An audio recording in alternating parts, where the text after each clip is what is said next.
Hey, hi everyone. Welcome back to the channel. This is Umzi Reddy, and this is one of the project in the series of data science projects. This is a project number 4, and today project is job placement data classifications. This is the one type of project where we can let's show the data set how the data set look like. Just a second, I will show the data set how the data sets look like.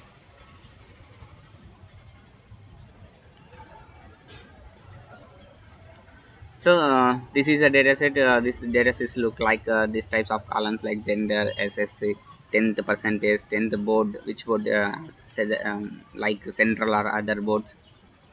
Something like higher education value, higher education board, subject, degree, undergraduate, employee work, work experience, employee test experience. Some more of the things. These are the common.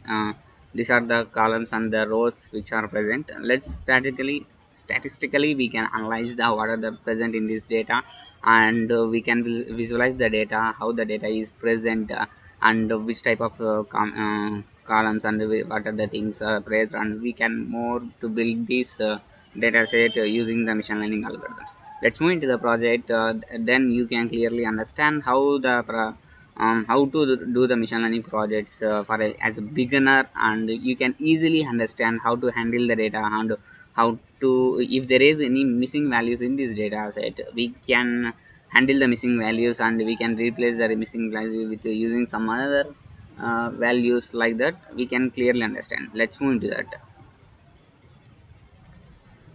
Yeah.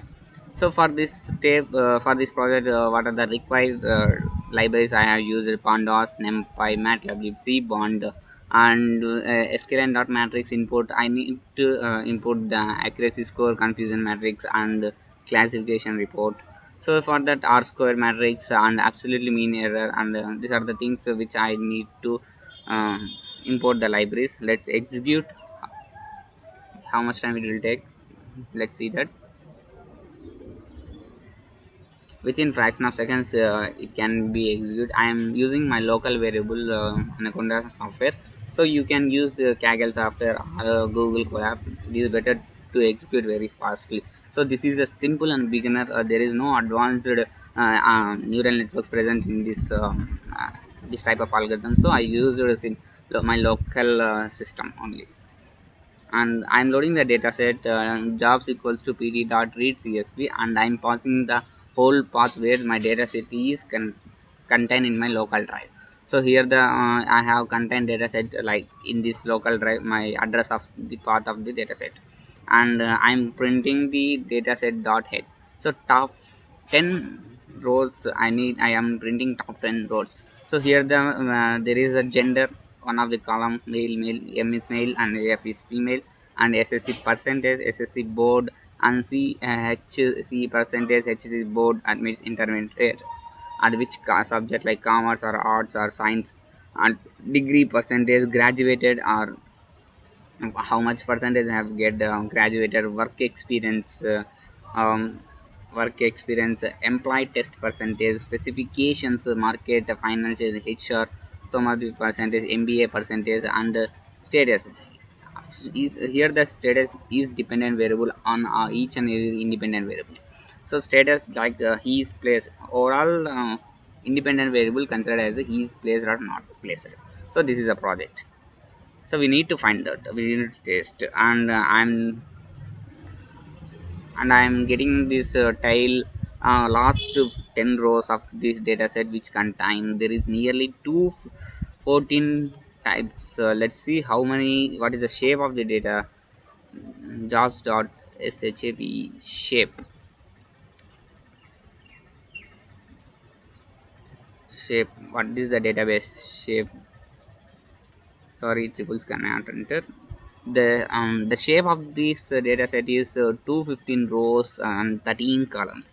So this is a small data set. We can easily visualize the data set, and we can easily understand how the data set and how the algorithm is also work on that. And next, moving the information, getting the information, what type of data columns are present here. The gender is an object, and ssc percent is a float value, ssc board is an object, and there is almost objects and float values. 464 is only the content in this data set, and finding any null values in the data set. So this type of small code helps us to find any null values present in the data set. Let's execute. There is no null values present in this data set, so we can easily build the model. If there is a present any null values, at the time we need to replace the null values by using some of the techniques. So upcoming projects I will explain each and everything. So for this case, we don't have any null values. And next, finding the correlation between the each variable. So between the two variables there is how much correlationship. So let's understand here. Yeah, SSC percentage, for SSC percentage and MBA percentage, 0.38878, this much of correlation between these two variables, where SSC percentage and MBA percentage. So this is the correlation between the two variables. We can easily find that like this only. And describe, next one, describe the data set. How, what are the mean, count, standard deviation, minimum values of 75 percentage, 25 percentage, maximum values. We can everything describe by using this described function.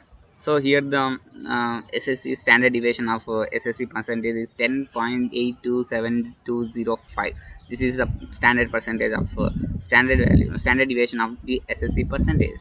So degree, there is a lot of 50%, maximum 91% in the degree percentage things. There is a maximum 90%. 90% is the highest in the degree percentage. And employee test percentage, in employee test percentage, the minimum the employee test percentage is 50.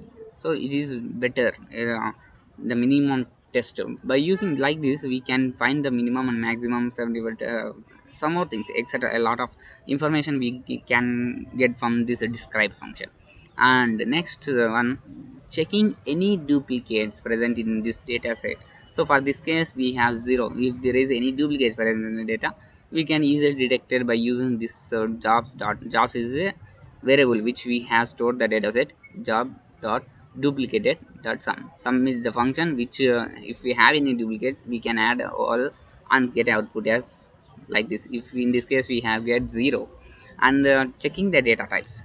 Checking the data types means we are checking which type of data, like data types, like gender is an object and SSC percent is a float.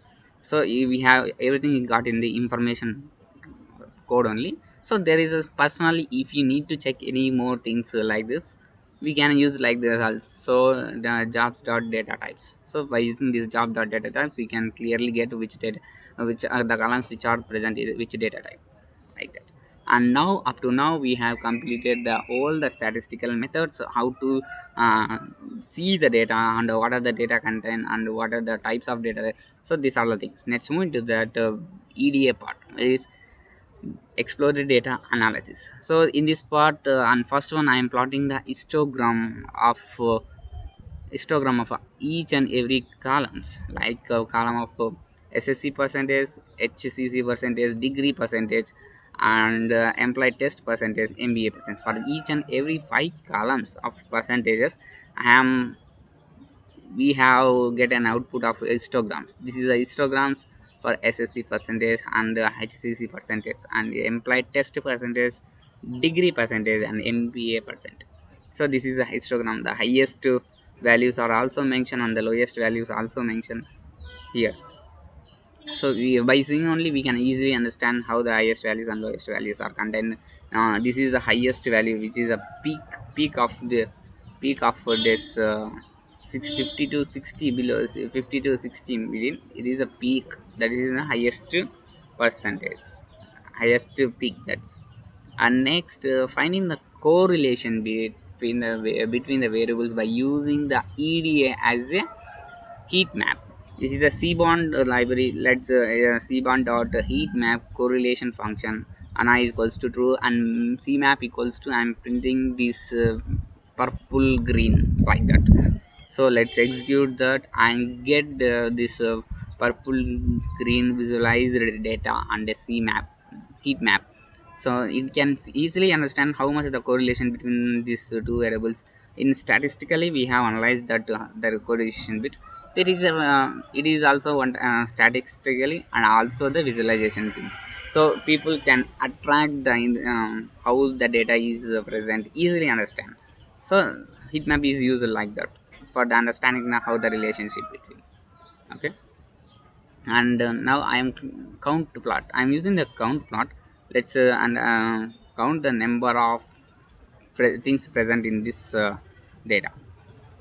So here the highest for the gender case, male is the highest case, and SSC board case central is the highest, and HSCS board is others is the highest. HSS subjects as commercial is the highest, whereas data commercial is the highest and science is the lowest. And undergraduate there is science and tech is less, and community and undergraduate is most, communication and magnetic other less. Work experience, no, so many people don't have any work experience uh, from this data set. And next one is specification. HR marketing and marketing and finance is the highest, and the status is placement. So many placed people are present in this data set. So this is by using the cloud plot. This is only for object type, like object type things only can work the cloud plot. So we easily comparison it, yeah, also we can say that comparison is necessary for these things. And next I am printing the block box plot. So by using the box plot we can easily identify the any null values. For this case we don't have any null values, but just visualize how the block plot is look like. This is SSC percentage block plot, and this is a HSC percentage block plot, and this is a degree percentage block plot, and this is a employee test percentage block plot, and this is the MBA percentage block plot. So next we are going to plot the pair plots. Player plots, it takes some time, and we can get the how much the pairing of each other, and we get a diagonal as the diagonal also, there is a histogram present in that. So this is a pair plot, this is a player plot, and we can visualize the data like this. And in between we have get a histograms of each pairing of two things, HSC, and this is a histogram. And between the SSC and here the SSC percent, we get this is the what is histogram. And HSC percentage, for HSC percent and HSC percentage, we get the plot scatter plot like this. This is between the pair plots, in between the scatter plots.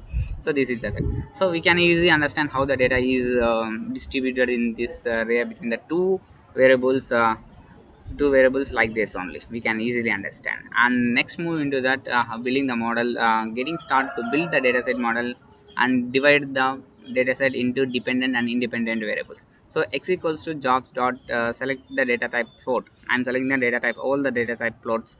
And y equals to job status. So job status is the independent variable, the dependent variable, remaining are the independent variables. So I divided the independent variables into the x and the dependent variables into the y. Let's execute this.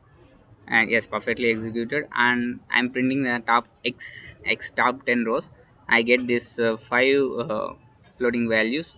And next one I'm printing the y variables. It is placed, I get the status of this rows. And I'm going to try and test split the value. For that case I'm using sklearn model selection import try and test split from the matrix accuracy, x train x test, y train y test, try and test split x and y I paused, and I take the test size equals to 0.2, random state is equals to 42. And next I'm using the random forest classifier. For that I'm importing that from sklearn.ensemble import random forest classifier. Classifier equals to random forest. I'm mapped at maximum depth is 7th, random state equals to 1.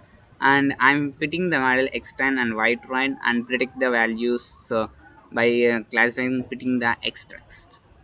So this is my predictor values. Let's This is my predictor values. Let's see what is y test values. Also you can understand y test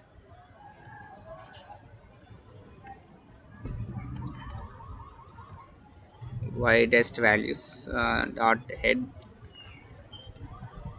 So is comparing between the predicted values and y test values. At first it has given the place and it has also given the place, and second one place almost I think so almost it predict very well. At 1 to 7th place it will not uh, 1 2 3 4 5 6 sixth place it is not place, but we get approximately.